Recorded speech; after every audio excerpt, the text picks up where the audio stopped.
Hey, how's it going? This is Bill Brock with Team Rogue, and today I'm really excited. I've got a special guest here, Lyle Blackburn. Lyle, I really want to give you a chance to kind of premise yourself, man, and let everybody know who you are and what you're known for, because believe it or not, there are a few people out there that don't know who you are. But so who are you and what are you known for, man? Yeah, sometimes I don't even know who I am myself, so there's no problem with that. Basically, I'm a author, cryptid researcher. I've put out a couple of books. One of those, The Beast of Boggy Creek, on the infamous Legend of Boggy Creek Bigfoot case from southern Arkansas. Another book called Lizard Man, strange cryptid case from South Carolina. I do cryptid research, as I can, and I've been doing it for quite a while. I write for a horror magazine called RUE MORGUE, and I'm the front man for a band called Ghoultown, so I'm a musician as well. But mostly right now I've been concentrating on the cryptid research and books. That's awesome, man. You know, I didn't even know about your band until I met you down at, I guess it was maybe Mothman festival, and then I really started checking out your band. Man, your band rocks, dude. Like that, it is really a kick-ass band. So if you, everyone out there, if you haven't checked it out, be sure to check out Lyle's band, Ghoultown. It is really, really awesome, man. And I want to start off by talking about some of your books. You're really known for The Beast of Boggy Creek. I really don't know that much about The Beast of Boggy Creek. Can you explain a little bit about it? Well, basically, it became somewhat famous, especially back in the 1970s, due to a movie called The Legend of Boggy Creek, which was released in 1972. And I suppose people into this subject of a certain age probably all saw that, and many of them were heavily influenced by it. I mean, a lot of the guys like Loren Coleman that have been doing this for a long time will cite that as one of the early influences. As well, myself, I saw it when I was a kid. It really had an effect. It's a docudrama, kind of a horror film. I mean, it's almost what you see now with reenactments, but this was something done so far back that it was the first of its kind, and it had an effective, scary tone to the whole movie. But at the core, it highlighted events that were being reported in a small town called Fouke in southwest Arkansas, in which people were reporting sightings of a Bigfoot-like creature. At the time, they just called it the Fouke monster because Bigfoot was really not so mainstream around the rest of the U.S. at that time. So it was just this hairy man-like monster, and these reports that were coming out were being publicized in the newspapers, and this started up in about 1971. And as more reports came out, of course, a lot of the old-timers said, hey, this isn't the first time we've had reports like this down here.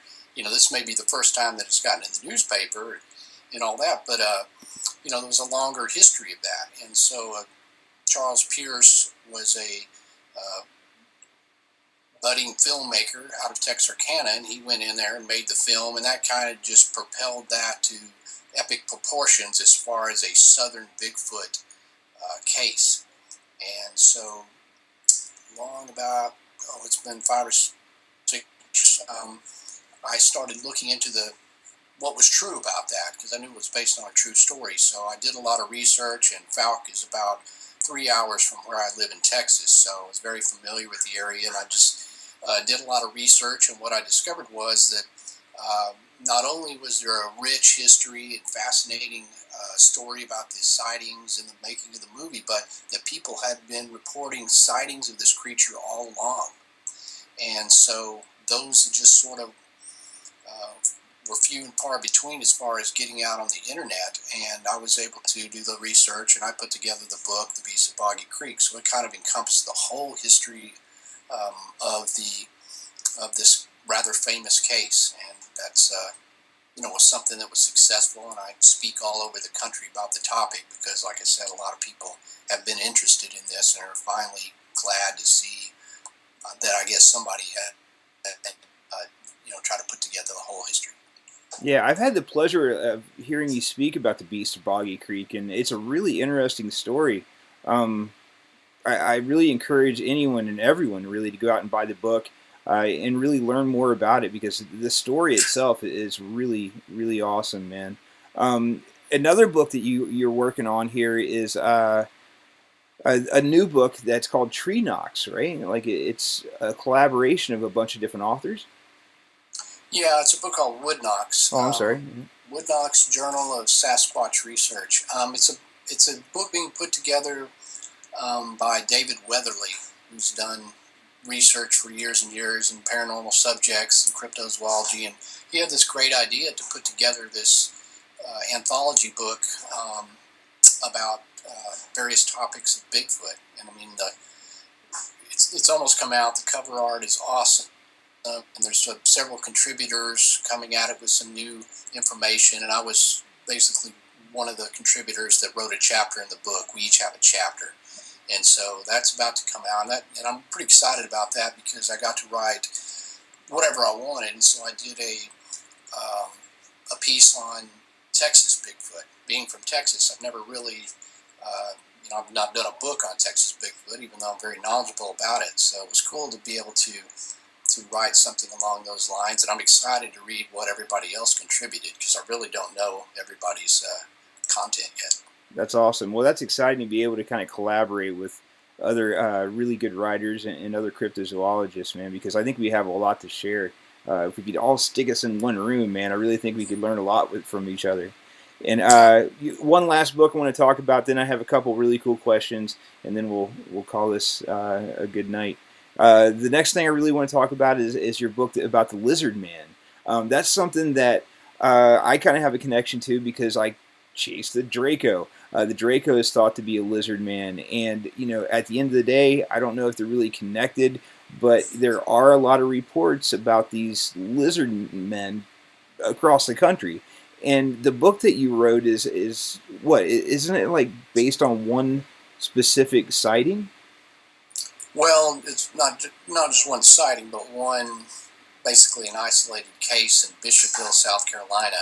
And the Bishopville lizard man, I guess, would be sort of the most famous of those lizard man type cases. But like you say, I mean, there have been reports elsewhere in North America for these sort of human-like, anthropomorphic, scaly creatures that are really hard to define. I mean, even in terms of biology, it's just sort of a anomaly. There's less of these cases, but basically what happened was in 1988 there was a rash of sightings down in Bishopville, South Carolina, near an area called Scape-Ore Swamp, and this involved the sheriff's office out there, and the sheriff and the deputies kind of took this seriously in a way. They weren't convinced it was a lizard man, but they were convinced that the people were telling the truth. And one kid reported being nearly attacked by this in the swamp area. So what you have in this that you don't have in a lot of other cryptozoology cases is you have police records, reports.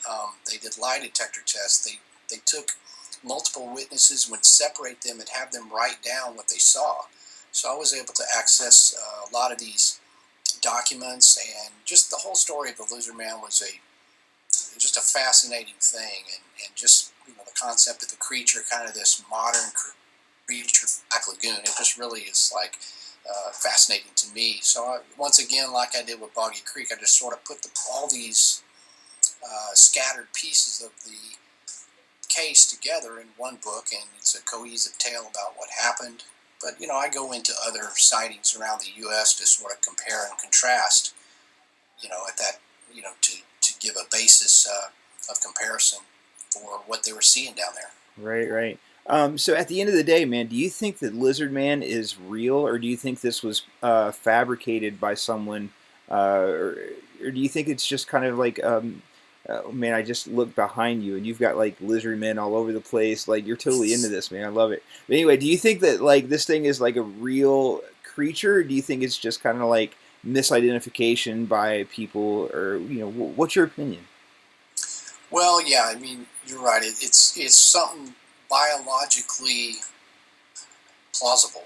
People, some sort of a combination of human and reptile or whatever, and you start getting on some real tangent theories. Personally, what I found in this was probably a combination of things. Now, while I can't definitively say there was no lizard man, or that certainly I believe people saw something down there.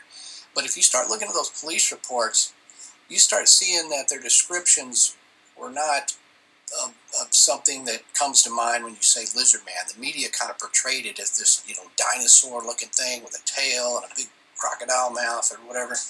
That wasn't what the people were describing. And a lot of them said it was brownish, and they thought it had hair. And in my mind, it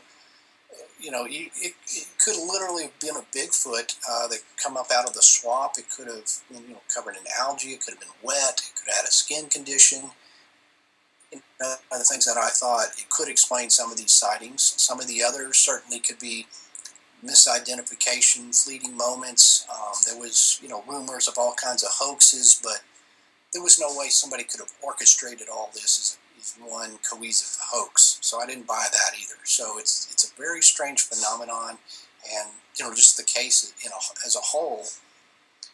No matter where you go with it, it's just a fascinating tale. So to me, it remains unsolved, but there's some things that we could probably pinpoint as the cause. Absolutely.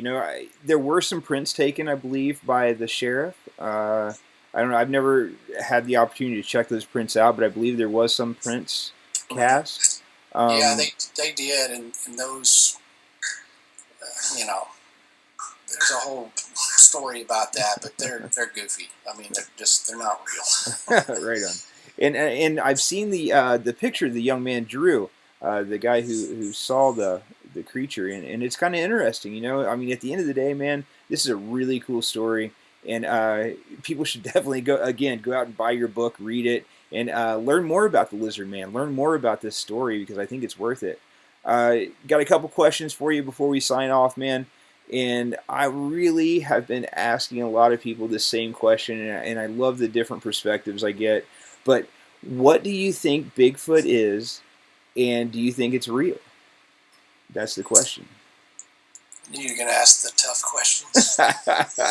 Right? But yeah, it's certainly a question you could ask anybody, and you're probably going to get a different answer. And that's because, there's no body to examine. There's no specimen. So all we have are theories, and all theories can be on the table. Is my motto.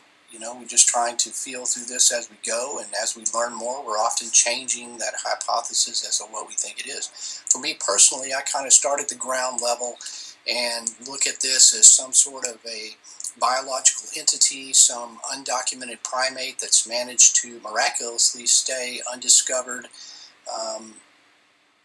so far as we know.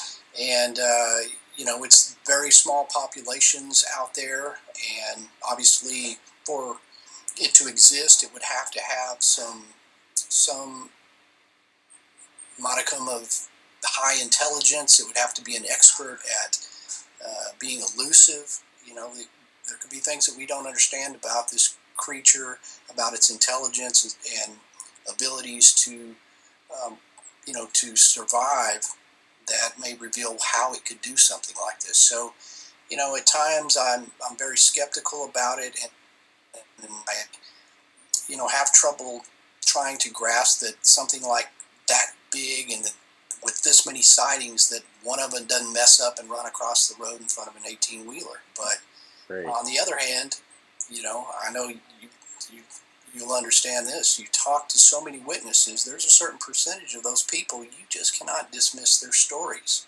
You cannot find an explanation, even when you try. And it's those percentage of people that remind me that perhaps there really is something to this. So, I keep an open mind, and of course, I would love for Bigfoot to exist, and I think it is possible. Yeah, that's awesome, man. My last question is, if you had unlimited resources and could chase any of these monsters that are thought to exist, which one would it be, and how would you go about doing it? Well, I think it'd have to be big related.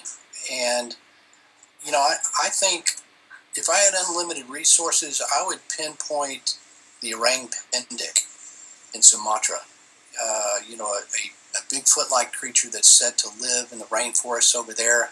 I think there's a super high probability that, that creature does in fact live there, and you kind of have him backed into a corner. Those rainforests are disappearing, and I think it's possible that that's one that could be proven, soon.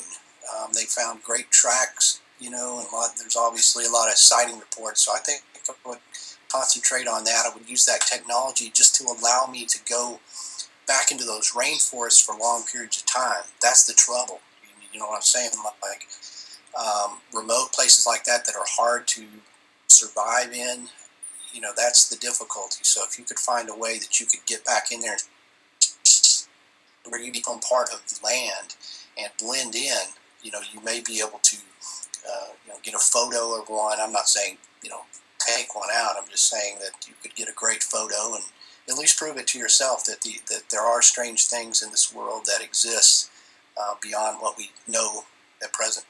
Yeah, that's awesome, man. I tell you, Adam Davies has really spent a lot of his time researching the Orang Pendek, and he's really turned over some stones that can't be unturned, if you will. Like, he's really kind of like pushed to the point to where he's really starting to question where this thing, whether it's real or not, and they're getting closer. They're getting closer to actually proving this thing is a real creature, and it's exciting, I hope he's able to do that.